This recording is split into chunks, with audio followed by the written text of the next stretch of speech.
우리가 중국 찬양을 한다고 해서 우리가 중국 문화를 지향하고 중국 정치를 지향하는 그런 의미가 아닙니다. 저는 중국 집회를 여러 번 다녀왔고 또 지금도 중국에서 많이 요청을 하고 있어요. 근데 이 코로나가 이렇게 막고 있잖아요. 근데 중국의 그 정치적인 사상이나 그들이 가지고 있는 그 사상은 틀림없이 잘못됐어요. 그런데요, 우리가 뭐 비통계적으로 중국에 예수 믿는 사람이 많으면 한 1억 정도 될 거라는 그런 통계도 있습니다. 근데 실제 제가 그 사역을 하면서 또 경험을 하면서 정말 은혜를 사모하는 분들이 많더라고요. 정말 많아요. 우리 교회가 그 중국 한족 목회자들을 초청을 해서 3박 4일을 대접을 하고 여행을 시키는 그런 일도 실제 했었어요. 또 우리 집회 갈 때마다 그 한족 목회자들이 많이 참여를 합니다. 그리고 작은 교회, 처소교회라 그래요. 그 처소교회 목회하는 한 7, 80명의 지도자들이 또 실제 참석을 해요. 그들은 들어보면 사정이 이루 말할 수 없을 정도로 힘들어요. 어떤 사람은 자기 아파트를 예배 처소로 쓰고, 어떤 사람은 가정을 예배 처소로 쓰고. 그런데 그 한족 가운데 그 중국 현지 목회 중에 여자 목사님이 있어요. 그분이 지금 60이 좀 넘으신 분인데, 그분은 중국의 한 4천 교회를 성도들을 거느리는 그런 목회자예요. 그런데 이분이 여잔데요, 중국 공안 당국에 잡혀가서 엄청난 고난을 많이 받았어요. 고문을 많이 받았어요. 그런데도 불구하고 그 고문을 받음에도 끄떡도 하지 않고 믿음을 지키는 사람이에요. 보면은 그냥 우리 최명순 집사님 같아. 나이가 좀 들었을 뿐이지. 얼마나 사람이 순하게 보이는지를 몰라요. 그런데 대단한 거성이더라고요.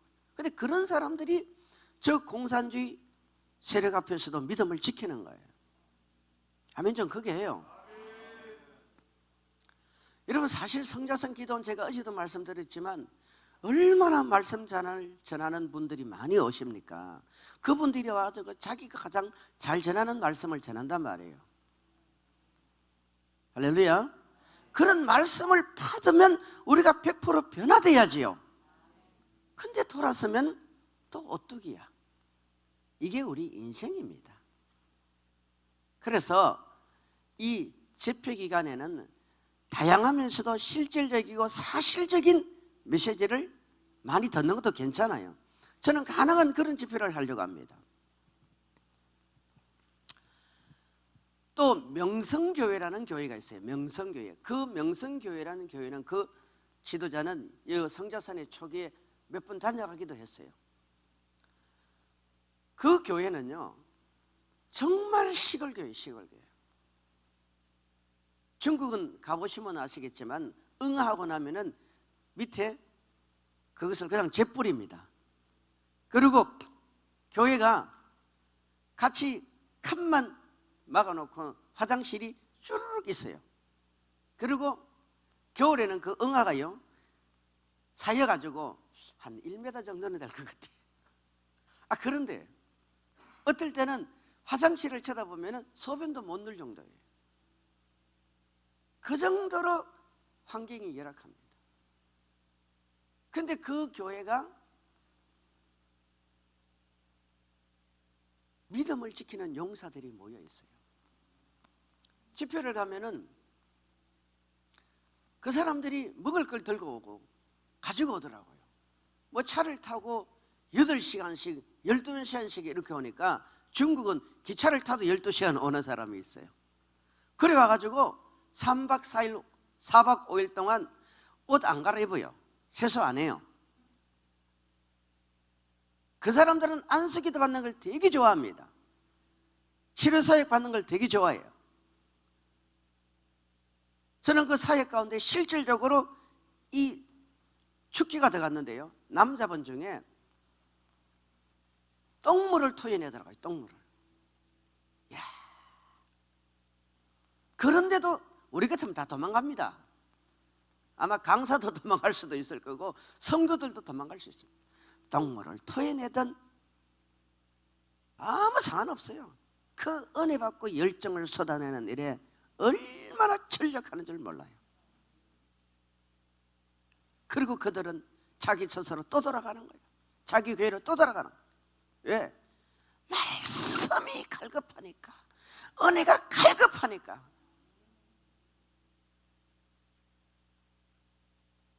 메하브라는 곳에 갔었어요. 메하브라고 하는 곳에. 거기는 학교를 빌려가지고 교회를 쓰더라고요. 학교가 아주 큰 학교를 빌려서 교회를 쓰는데, 목사님 여기는 마음대로 해도 된다 그래요.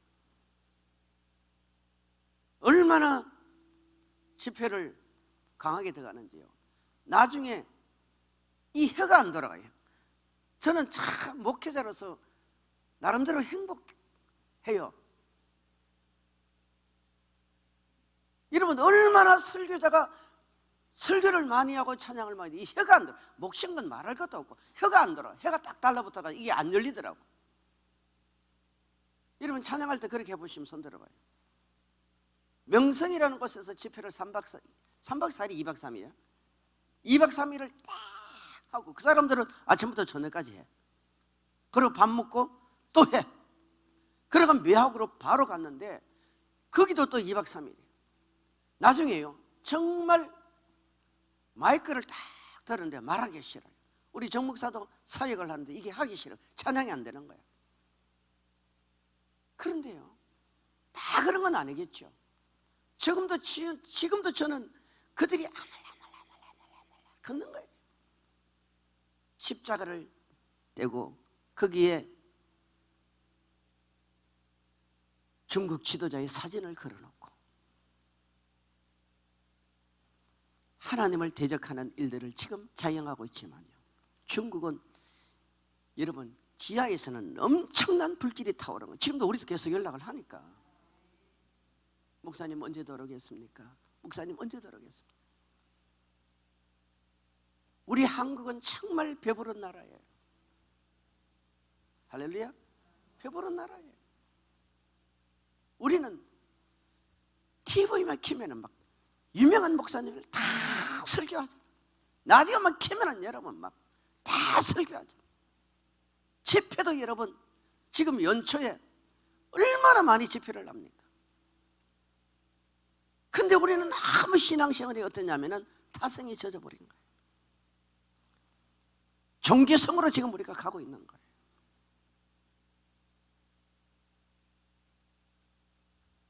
교회에서 제일 축복받은 사람이 어떤 사람이냐? 사실 일꾼입니다. 그죠? 근데 반대로 생각하면은 제일 은혜 못 받는 사람이 누구예요? 일꾼이에요. 저도 목회를 이렇게 해보니까 교회에서 제일 문제를 일으키는 사람이 신앙생활을 오래 한 사람이에요. 반대로 가장 목회자에게 힘이 되어주는 사람도 신앙생활을 오래 한 사람이에요. 저와 여러분이라고 별 수 있겠습니까? 할렐루야. 지금 세상이 움직이지는 우리 눈에 보이는 이 현상에 우리가 초점을 맞추면 안 돼요. 그 뒤에 그 보이지 않는 성질을 우리는 봐야 돼요. 그게 하나님의 역사요. 하나님의 역사요. 할렐루야. 우리가 정치적으로는 중국을 지혜롭게 대해야 됩니다. 하지만 영적으로는 중국을 위해 기도해야 됩니다. 우리 이스라엘을 위해서 기도해야 됩니다. 이스라엘을 위해서 기도해야 돼요. 우리 코로나가 빨리 종식될 수 있도록 여러분 기도해야 돼요. 그리고 우리가 담대해야 돼요. 마귀는요, 겁먹는 사람을 절대 내버려 두지 않습니다. 짓밟아 버립니다. 짓밟아 버려요. 힘이라는 것은 서로 비등해야 이게 견제가 되는 거지, 한쪽이 약하면 완전히 속국이 되는 거 아닙니까? 다시 합시다. 성도님은 참 행복하시겠습니다. 옆에 보지 마시고 참 행복하시겠습니다. 한번 멋지게 봐요. 시작. 성도님은 참 행복하겠습니다. 성도님은 참 행복하시겠습니다. 이 깨달음의 은혜가 있기를 주의 이름으로 축복합니다. 자, 마태복음 몇 장? 25장. 마태복음 몇 장까지 있죠? 28장까지 있습니다. 마태복음 28장의 마지막 약속이 뭡니까? 예? 하나님이 함께 하겠다는 거예요. 함께 하겠다는 거예요. 여러분, 세상을 움직이는 손길이 눈에는 안 보이지만은 분명히 있잖아요. 근데 가만히 지켜보면은 두 종류의 사람입니다. 선한 일에 큰 영향력을 미치는 사람이 있는가 하면은 악한 일에 큰 영향력을 미치는 사람이 있습니다. 그래서 우리가 선한 병기, 악의 병기, 그런 표현을 성경은 하잖아요. 근데 선한 병기, 선한 일에 크게 쓰임받는 사람은 전부 다 하나님 손에 붙들림 받는 사람이에요. 우리가 연예인들 가운데 또는 세상 역사에 등장하는 인물들 가운데 보면은 그분들이 실질적인 하나님이라는 표현을 안 해서 그랬죠. 내막에 들어가 보면은 누군가 그 뒤에 기도하는 사람이 있고 자신이 그 하나님의 영향력 아래 머물고 있는 사람임을 우리는 다 보게 됩니다. 그런데 반대로요, 악의 도구에 서임받는 사람은 직간접적으로 그러한 환경이나 그러한 사람들의 관계가 형성이 되어져 있는 거예요. 왜 그러냐면요, 인생의 길은 딱 두 갈래예요. 천국이냐 지옥이냐, 하나님이 사탄, 하나님이냐 사단이냐, 선이냐 악이냐, 낮이냐 밤이냐, 그거밖에 없어요. 남자냐 여자냐. 안 그래요? 이미 결론이 다 나 있는 거야. 그런데 나 있는데도 불구하고 요즘 이 악의 세력들이 이걸 뒤죽박죽 섞어버리려고 합니다. 섞어버리려고 해요. 이게 차별금지법이고 이게 동성애고 뭐 합법적으로 지금 부부라는 이 개념까지도 바꿔놓고 있잖아요. 이게 사단이 장난이에요. 우리가 아는 대로 캐나다 같은 나라는 이미 그게 합법적으로 그렇게 돼 있잖아요. 하나님은요, 우리가 예수 믿어 구원받기도 원하지만 우리가 이 세상을 살아가는 동안 하나님 중심 신본주의의 문화를 만들어내기를 원해요. 신본주의 문화를 만들어내야 돼요. 왜? 그래야 한 사람이라도 더 뭐 할 수 있느냐? 구원받을 수 있기 때문입니다. 구원받을 수 있기 때문입니다. 할렐루야. 자, 제가 한번 물어볼게요. 우리 중고등학교 때 제 기억을 더듬어 보면요, 참 그때 뭐 70년대 70년대 정말 우리 교회가 성령이 충만하고 교회가 정말 기도 많이 했어요. 저도 생각해보면 정말 기도 많이 했어요. 교회들마다 막 성령의 불길이 타올랐어요. 그때 보면은 우리 동기들도, 그리고 뭐 우리 선후배로 해서 학생들이 굉장히 많았거든요. 그들 보면은 한결같이 방언기도 하고 뭐 상기도도 다녔고 철학 예배도 나오고, 뭐 우리가 냉정히 따져서 그때 중고등학교 때 새벽기도를 잘 못해서 그렇지 뭐 학생들이 얼마나 할 수 있겠어요. 그렇지 정말 기도 생활 열심히 했습니다. 그런데 우리 교회 1년 후배 가운데 아무개가 있는데 그 친구가 어느 날 성령의 충만함을 받았더라고요. 그 당시 성령의 충만함에 나타나는 현상 가운데 하나가 방기도예요. 방기도인데 그렇게 기도하고 간구해도 우리 학생들은 그때 방기도를 별로 못 받을 때였어요. 실제 저도 그때는 방기도를 못 했어요. 저는 막 초등학교 때 방기도하고 이런 건 아니에요. 기도는 많이 했어요. 근데 어느 날 그 친구가 탁 나와서 중학교 때 나와가지고 방기도를 받았다고 간증을 하는데 제 마음에 너무너무 부러운 거야. 너무너무 부러운 거예요. 나도 방기도 했으면 좋겠다.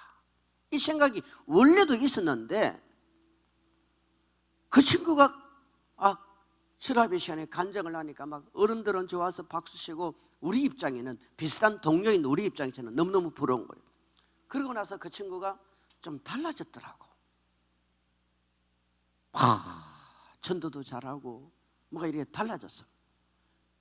그때 저도 마음이 어떤 생각이냐면 하나님 그래도 우리 교회 아무겠는데요. 저도 방기도 하게 해주세요. 제가 목사 될 사람인데 방기도 하게 해주세요.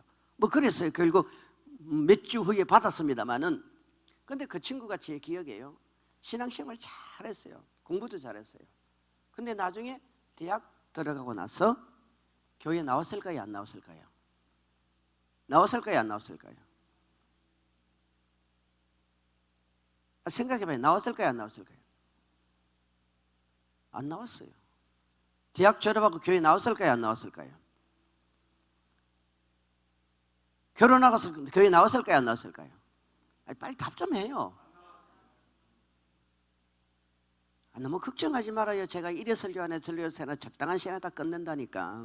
그 다리 펴세요. 다리 펴세요.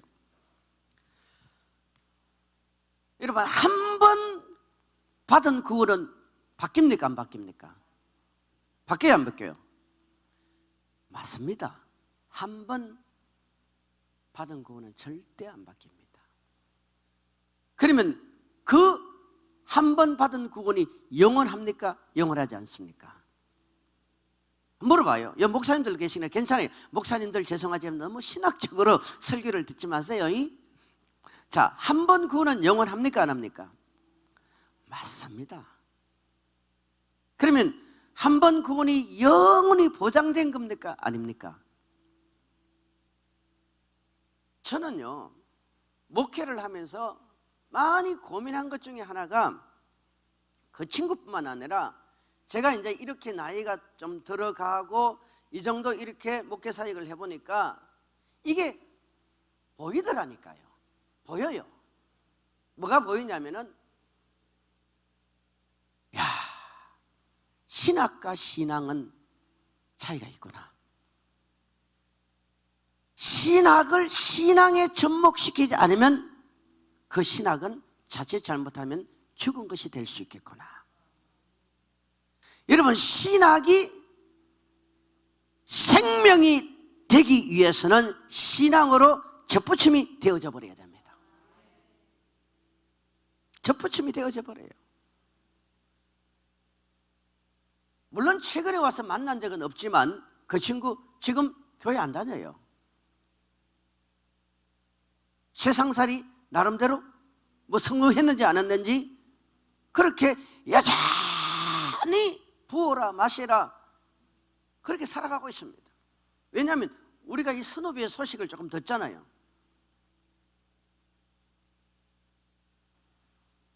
누군지 모르지만은 이런 얘기를 해요. 아무개 너 다시 교회 들어와야 돼. 예수 믿어야 돼. 예수 믿어야 될 사람들이 예수 잘 안 믿으면 하나님이 혼낼 수도 있어. 그러면 걔가 뭐라고 얘기하냐면 드러난 게 있으니까 웃기는 소리 하고 있네. 내가 지금 몇십 년을 교회 안 나가는데 내가 돈을 못 벌어서 우리 애들 딸들이 잘못돼서 내가 건강하지 않아? 우리 가정이 문제가 있어? 하나님이 살아계시면 내가 벌받아야지. 얼마나 당당한 줄 몰라. 얼마나 당당한 줄 몰라. 자, 물어봅시다. 하나님이 살았어요? 죽었어요? 그러면 하나님이 살았으면 손 좀 대야지. 여러분, 그 친구가 여전히 그 길을 간다면, 아니 지금 관점에서 보면은 그 친구가 천국 갈 것 같아요, 지옥 갈 것 같아요? 천국 갈 것 같아요, 지옥 갈 것 같아요? 지옥 갑니다. 100% 지옥 갑니다. 교인들 중에 여러분 그런 사람이 한둘입니까? 예수 믿다가 장로님도 타락하고 권사님도 타락하고 집사도 타락하고, 여러분 목회자도 타락해요. 목회자도 타락해요. 이번에 방송 나온 어느 목사님 얘기 들었죠? 한두 사람이 아니에요. 정말 그 속에 예수가 있을까 하는 고민을 우리가 하게 되는 질문이 많지 않습니까? 그러므로요, 자, 우리 예수 믿는 사람은요, 이 두 가지 단어를 잘 이해해야 돼요.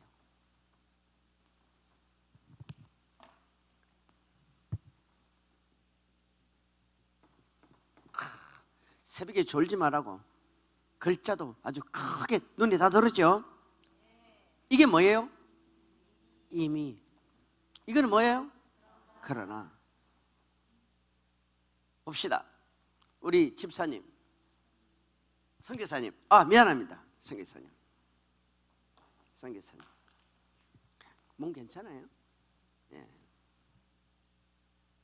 여러분이 이미 한번 큰 훈련을 받고 과정을, 영광도를 통과했기 때문에 걱정하지 말아요. 자, 이미 여러분 구원, 축복, 기도. 시작. 이미 나는 구원 받았어요, 안 받았어요? 이미 나는 축복 받았어요, 안 받았어요? 이미 나는 기도 응답 받았어요, 안 받았어요? 다 받았어요. 다 받았어. 할렐루야. 에베소서 2장 8절. 우리는 이미 구원 받았어요. 우리는 이미 축복 받았어요. 우리는 이미 기도 응답 받았어요. 시작. 너희는 그 은혜에 의하여 믿음으로 말미암아 구원을 받았으니 이것은 너희에게서 난 것이 아니요 하나님의 선물이라. 여기 이미 선언이 딱 떨어져 버렸어요. 이미 아무개는 구원 받았다. 이미 아무개는 축복 받았다. 할렐루야. 누구든지 그리스도 예수 안에 들어오는 자는 이게 다 이루어져 있는 거예요. 누구든지 하나님의 자녀가 된 사람은 이게 다 이루어져 있는 거예요. 누구든지 물과 성령으로 거듭난 사람은 이게 다 이루어진 거예요. 우리는 이미 기도 응답 받은 사람이에요. 그래서 이걸 조영기 목사님은 어떻게 설명을 했냐면요, 우리는 등산을 하는데 아주 높은 2000m의 어떤 산을 등산한다면은, 어떤 사람들은 신앙생활을 마치 무엇과 같으냐면은 밑에서 막 힘쓰고 애써서 그 정상을 향하여 올라가는 사람이 있다. 그런데 우리는 그게 아니다. 예수님께서 우리를 안고 정상에 의해 이미 목표 지점에 우리를 옮겨놨다. 이게 복음이라는 거예요. 아멘. 그게 하세요. 이게 복음이라는 거예요. 이 복음이 어디서 성취되었냐? 요한복음 19장 30절에 예수님이 십자가에서 뭐라고 합니까? 내가 다 이루었단 말이에요. 할렐루야. 내가 태어나기 전에도 이미 다 이루어졌어요. 내가 태어나기 전에도 이미 이루어졌단 말이에요. 그러면 그게 뭐냐면은 우리는 이미 정상에 올라가 있는 사람이다. 정상에 올라가 있는 사람이기 때문에 우리는 정상을 향하여 올라가는 것이 아니라 우리는 정상에서 눌러날라 콧노래 부르면서 여유를 가지면서 즐기면서 그 산을 타고 내려오는 삶이라고 말입니다. 여러분, 올라가는 게 쉽겠어요? 내려오는 게 쉽겠어요? 내려오는 게 쉽죠. 이미 주님이 이루어놨단 말이에요. 그런데 사단은 이미 주님이 이루어놓은 이 사실을 자꾸 우리로 하여금 왜곡하게 하고 곡해하게 만들어가지고 우리가 이루어 가야 되는 것처럼 착각하게 만든다는 거예요. 여러분, 한 사람 한 사람이 왜 귀한 줄 아십니까? 왜 우리가 소중한 줄 아십니까? 저는 가끔 제 자신에게 반문하고 또 그 반문을 통해서 제 스스로 제 속에 있는 성령을 통해서 대언의 은혜에 응답을 받을 때가 있어요. 실제 여러분 됩니다. 여러분 속에 누가 계시죠? 누가 계세요? 우리가 그 영적인 감각을 놓쳐버리기 때문에, 영적인 신경이 마비되고 영적인 신경이 병들어버렸기 때문에 성령의 역사를 우리가 덜 느끼는 거죠. 여러분, 성령은요 분초마다 우리를 절대 떠나지 않습니다. 이미 말씀을 통해서 인생의 내비게이션을 허락하셨잖아요. 그 말씀에 근거해서 성령이 우리에게 순간순간 생활 속에 많이 일어납니다. 제가 얼마 전에도 이런 일이 있었어요. 그러면 내 마음이 안 기뻐요. 여러분, 안 즐겁잖아요. 그게 뭐냐면은 어느 식당을 갔는데 할아버지 할머니 한 분이 하필 내가 앉은 자리 건너서 딱 앉는 거예요. 근데 이분들이 그냥 할아버지 할머니가 아니라 굉장히 왜소해 보이고 뭔가 생활이 힘들어 보이는 그런 분이에요. 그 설렁탕 한 그릇 12,000원밖에 안 하는 거야. 근데 그분을 딱 제가 먹고 있는데 딱 그분들이 앉았는데 이 할머니는 허리까지 이렇게 굽으셔가지고 이러고 와서 앉았는데 나를 많이 쳐다보는데 너무 애처로운 거야.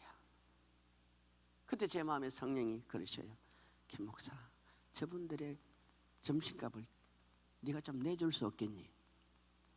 여러분, 그런 감동이 올 때 있어요, 없어요? 많이 있어요. 너도 온다, 너도. 그지? 많이 와요. 그런데 반문을 하는 거야. 아, 요즘 노인네들 국가에서 보조금 나오는데 그 정도는 되겠지. 모르긴 몰라도 저분 자녀들이 어느 정도 저분들에게 용돈을 주는데 저 정도는 되겠지. 이게 자꾸 올라오면서 또 한편의 소리는 어떻게 되느냐? 아니야, 그럴지라도 네가 개선을 해줘. 그럴지라도 네가 개선을 해줘. 그리고 개선을 해주고 예수 믿으세요, 예수 믿으세요, 이런 말 필요 없어. 그냥 할렐루야, 할렐루야, 예수 믿으시면 장사합니다. 뭐 이렇게 우리가 예수 믿는 표시만 하면 되잖아. 꼭 막 예수 믿어야 천국 가고 뭐 이렇게 안 해도 그것 좀 하면 되는데 한 30분을 앉아 있으면서 내가 밥을 먹으면서 갈등을 하고 밥을 먹고 갈등을 하고 돈이 아까워서가 아니에요.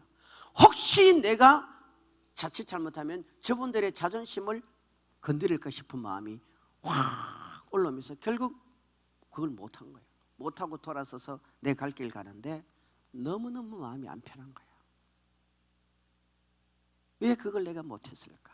그건 내 자존심 좀 내려놓으면 어떻고, 저분들이 부자면 어때? 하나님은 저분들을 축복하는 것도 맞지만 나를 축복하려고 우리가 그럴 때가 얼마나 많아요. 할렐루야. 이번 집회 때도 여러분 성령의 감동이 그렇게 주면은 그것이 몸으로 하든 물질로 하든 기도로 하든 아니면 금식 기도든 작정 기도든 해버리세요. 해버리세요. 아직하나면 성령의 감동을 안 받으려고 막 발버둥 치고 그러지 말고 아직하나면 받으려고 애쓰십시오. 여러분, 이미 우리는 구원받았고 축복받았고 기도 응답 받았습니다. 그러나 신앙생활이 뭐냐? 이건 하나님의 약속이란 말이에요. 이건 하나님의 약속이에요. 여러분, 이건 하나님의 법입니다. 우리가 약속은 하나님의 계약을 믿는 거 아니에요. 그러나 주님은 우리에게 히브리서 4장 2절 말씀처럼 말씀을 들었으면 뭘 하라? 화합하라 말이야. 화답하라 말이야. 결부시키라 말이야. 그게 뭐냐면 이거예요, 이거. 자, 구원을 받았지만 구원이 완성됐습니까? 완성됐어요, 안 됐어요? 우리는 항상 여기에 걸려 있는 거예요.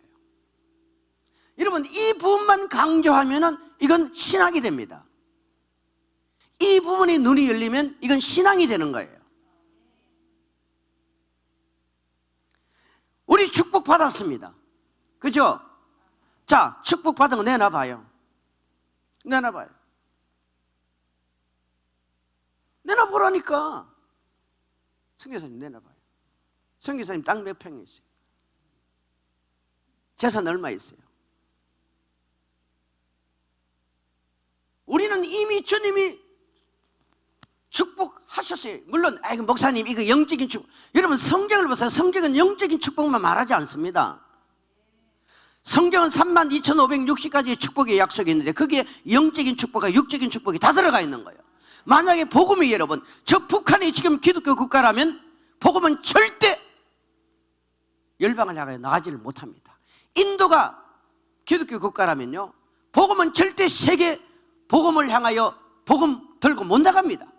우리 대한민국이 이렇게 세계 경제 대국이 되어지고 이런 놀라운 경제적인 축복이 있기 때문에 여러분 이 복음을 들고 지금 이 IMF 시대에도 그랬고 지금 코로나 시대에도 이 복음은 온 세계 선교사님들이 전파될 수 있는 그 원동력의 힘이 뭡니까? 이 경제적인 힘 아니에요.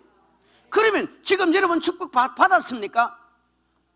우리는 축복을 받아야 돼요. 계속 받아야 돼요. 우리는 축복을 왜 해야 됩니까? 성취해야 되는 거예요. 그죠? 할렐루야? 이게 전부 다 그러나란 말이에요. 그러나 기도 보세요. 기도 응답 받았어요? 안 받았어요? 물어볼게요. 기도 응답 받은 게 많아요? 받아야 될 기도 제목이 많아요? 선교사님 어떤 것 같아요? 응답 받은 게 많아요? 받아야 될 응답 제목이 많아요? 여러분 제 개인적으로 봐서는 응답 받은 것도 참 많지만 앞으로 받아야 될 일이 훨씬 많아. 그러면 기도가 뭐합니까? 기도가 완전히 응답 받기까지 우리는 어떻게 해야 되냐? 기도해야 되는 거예요. 기도해야 되는 거예요. 그래서 빌립보서 2장 12절, 빌립보서 2장 12절, 자 시작. 그러므로 나의 사랑하는 자들아, 너희가 나 있을 뿐 아니라 더욱 지금 나 없을 때에도 항상 복종하여 두렵고 떨림으로 너희 구원을 이루라. 아멘. 여러분 바울이 이 빌립보서는 우리가 아는 대로 감옥에서 기록한 책이에요. 바울이 지금 자유로운 몸이 아니잖아요.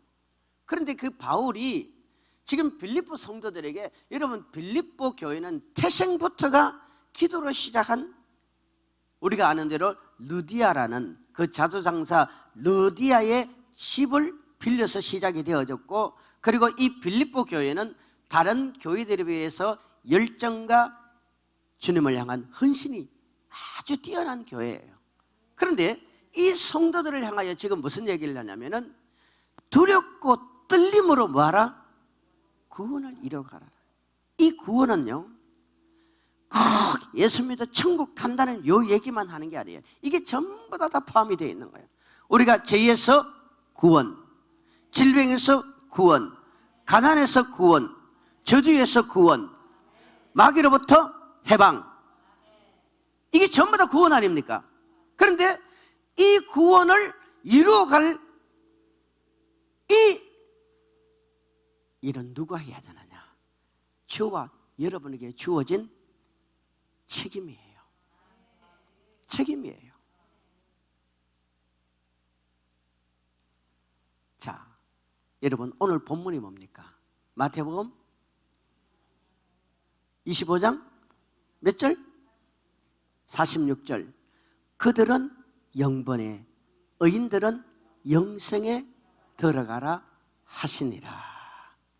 할렐루야. 영적인 세계는요 천국과 지옥밖에 없습니다. 천국과 지옥밖에 없어요.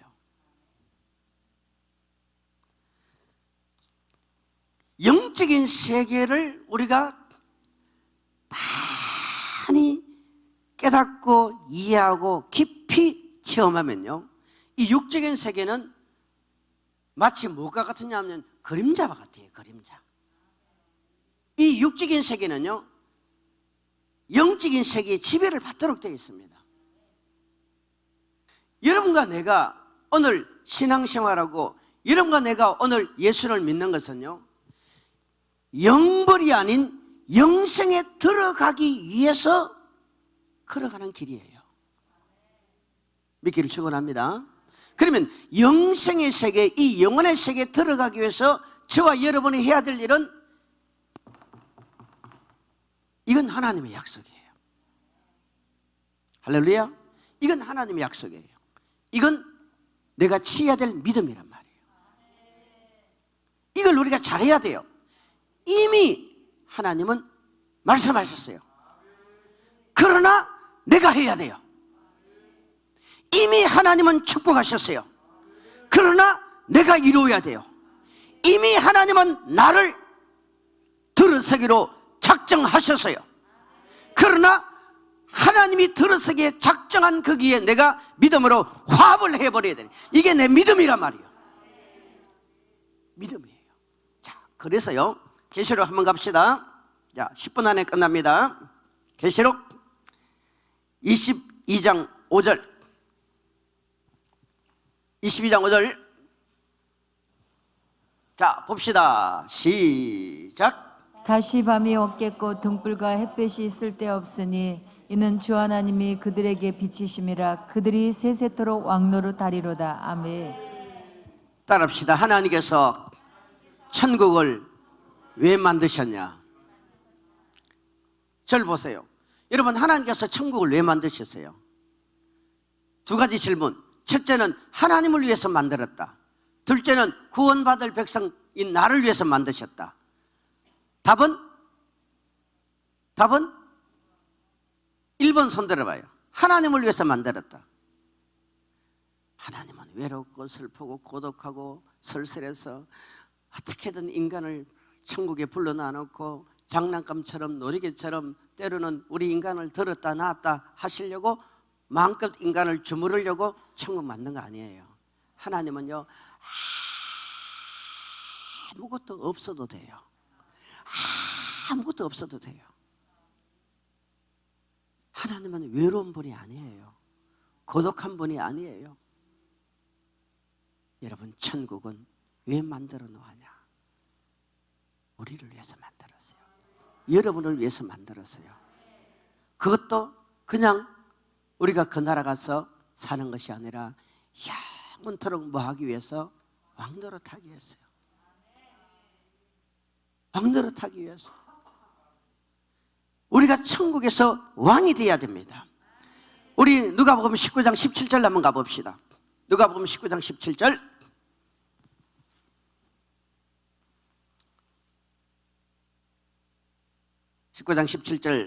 시작. 주인이 이르되 잘하였다. 착한 종이여, 내가 지극히 작은 것에 충성하였으니 10골 건세를 차지하라 하고, 또 그 둘째가 와서 이르되 주인이여, 당신의 한 문화로 5 문화를 만들었나이다. 주인이 그에게도 이르되 너도 5 골을 차지하리라 하고, 또 한 사람이 와서 이르되 주인이여, 보소서 당신의 한 문화가 여기 있나이다. 내가 수건으로 싸두었었나이다. 자, 요 말씀이 마태복음 25장에 나오는 무엇과 같죠? 달란트 비유와 같죠? 근데 달란트 비유에서는 주인이 그 종에게 뭐라 합니까? 착하고 충성된 종아, 내가 예비하고 준비한 나의 나라에서 나와 함께 영원토록 그 즐거움을 함께 누리자, 나누자, 뭐 차지하자, 같이 지내자, 이 편이거든요. 근데 그 말씀의 개념에 딱 들어가 보면은 결국은 나라예요. 나라예요. 그 나라에서 준비된 그 모든 풍요로움을 주인과 함께 나누자는 거거든요. 이런 이 한 문화, 이 문화의 비유를 통해서 10골, 5골을 이렇게 표현을 하는 것은, 이 골이라는 말은 곧 뭘 말하냐면은 동네, 마을, 이건 역시 나라라는 얘기예요. 할렐루야. 그러면 마태복음이든 누가복음이든 아니면 성경 천지가 우리가 말씀하는 하나님의 의도는 뭐냐? 바로 여기에 있는 거예요. 여기에. 여러분, 엄밀히 따지면 신앙생활은요, 내 힘으로 하는 거 아니에요. 어떤 사람은 똑같이 코로나 걸렸는데 세상 떠나는 사람이 있어요. 제 친구도 코로나 걸려서 세상 떠났어요. 우리 얼마 전에 어떤 목사님이요, 이 모임을 가가지고 그 모임에서 말씀을 전하다가 이 마이크에 여러 사람들이 섰잖아요. 거기에 이상이 생겨가지고 며칠 있다 세상 떠나버렸어요. 그런데 그 마이크를 섰는 여러 사람들은, 다른 사람들은 또 괜찮아. 이걸 우리가 해석하기 어려워요. 저도 이 마이크 다 바꾸고 있죠, 카바. 이게 참 여러분 중요합니다. 보세요, 여러분. 엄밀히 따지고 냉정히 따지면 전부 다 하나님의 절대 주권에 의해서 갑니다. 절대 주권에 의해서 가는 거예요. 그런데 우리가 첫 번째는 하나님의 절대 주권을 인정하라 이 말이에요. 그래서 여러분, 좋은 일 있으면 감사하고 할렐루야 하고, 좀 힘들고 어려울 때는 뭐하라? 회개하고 인내하고 기도해야 되는 거예요. 절대 주권을 지금 얘기하는 거예요. 천국과 지옥은 하나님의 절대적인 주권이 미치는 나라예요. 절대적인 주권이 미치는 곳이에요. 인간의 0.1%도 인간의 어떤 영향력이 전혀 안 미치는 거예요. 여러분, 우리 인생 차리 자체가요 100% 하나님의 절대 주권입니다. 그러나 믿음 생활하는 우리의 관점에서는 천국에서 왕노릇 해야죠. 천국에서 10국을 다스려야죠. 천국에서 그 주인이 참여한 예비한 그 나라에 가서 우리가 기쁨을 같이 누려야죠. 그러면 그 기준이 뭐냐? 그 기준이 바로 우리의 믿음의 행위라 이 말이에요. 믿음의 행위예요. 자, 마무리합니다. 누구는 영벌에 들어가고 누구는 영생에 들어가는 그 기준이 뭡니까? 결국은 믿음이에요. 믿음이에요. 이 믿음이 히브리서 11장 6절, 히브리서 11장 6절 크게 읽어요. 믿음이 없이는 하나님을 기쁘시게 하지 못하나니 하나님께 나아가는 자는 반드시 그가 계신 것과 또한 자기를 찾는 자들에게 상 주시는 이심을 믿어야 할지니라. 아멘. 아멘. 자, 여기 보면은 믿음의 정의를 뭐라고 말합니까? 하나님을 인정하는 거예요. 하나님을 인정하세요. 오늘도 하나님을 인정하세요. 모든 삶에 하나님을 인정하세요. 그리고 헌신, 봉사, 충성하신 여러분, 여러분과 나의 믿음의 행위는요 결코 허무한 게 아닙니다. 전부 다 적음이 됩니다. 전부 다 사입니다. 이걸 믿어야 돼요. 뭐 예수 믿는 게 복 받는 일이냐? 복 받습니다. 받는 걸 왜 못 받아요? 나는 예수 믿고 복 받고 싶어. 아니, 지금도 받고 있어. 인정하세요. 두 번째, 믿음이 뭐냐? 여러분, 성경에 다양하게 말하지만 이걸 저는 꼭 말씀드리고 싶어요. 요한복음 16장 9절, 요한복음 16장 9절. 죄에 대하여라 함은 그들이 나를 믿지 아니하며. 자, 여러분, 영벌과 영생의 나라는 믿음의 문제라고 얘기했습니다. 아멘. 믿음의 문제예요. 아멘. 이 믿음의 문제는 첫 번째는 뭐라고요? 하나님의 주권을 인정하는 거예요. 모든 건 하나님의 주권입니다. 모든 건 하나님의 주권입니다. 성경은 하나님의 말씀입니다. 예수 그리스도가 이 땅에 오셔서 십자가에 죽으심도 하나님의 주권이고 하나님의 섭리예요. 그런데 요한복음 16장 9절에 결국 믿음의 문제는 죄의 문제예요. 즉 무슨 말이냐면 죄 문제가 해결되느냐 안 되느냐 이 부분이거든요. 그러니까 믿음의 사람은 죄 문제가 해결된 사람이고 믿음이 없는 사람은 죄 문제가 해결 안 된 거예요. 그러면 그 죄가 뭐냐 이 말이에요. 다시 봅시다. 죄에 대하여라 함은 그 다음 뭐라 했습니까? 저희에 대하여라 하면 뭐라고요? 그들이 나를 믿지 아니하며. 이거예요. 누구를 안 믿는 거예요? 우리가 지워달라고. 우리가 윤리와 도덕과 이런 기준점에서 얼마나 많은 죄가 있어요. 저는 예수를 만나기 전에요, 정말 예수를 깊이 만나기 전에는 참 무서운 죄가 사람과 사람 관계에 어떤 상처를 주고 아픔을 주고 하는 그것이 큰 죄라고 생각했어요.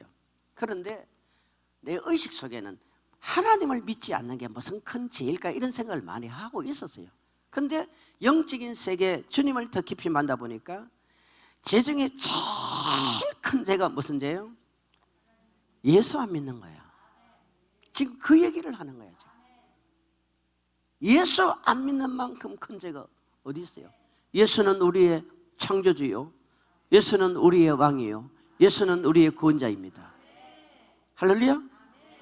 그러니까 정말 믿음 좋은 사람은요, 정말 믿음이 뭐냐?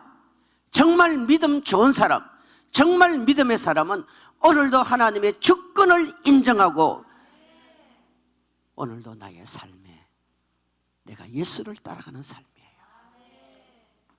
여러분, 천국과 지옥은 무엇으로 나누어지는 기준점이냐? 예수로 그 기준점이 나누어지는 거예요. 그게 믿음으로 기준점이 나누어지는 거예요. 할렐루야. 여러분, 그 나라는 이 단어를 잊지 마십시오. 나라는 이 단어는 바로 믿음과 결부되어지는 단어요. 그 믿음은 천국과 지옥을 구분시키는 기준점이 되는 거예요. 그게 바로 예수입니다. 예수.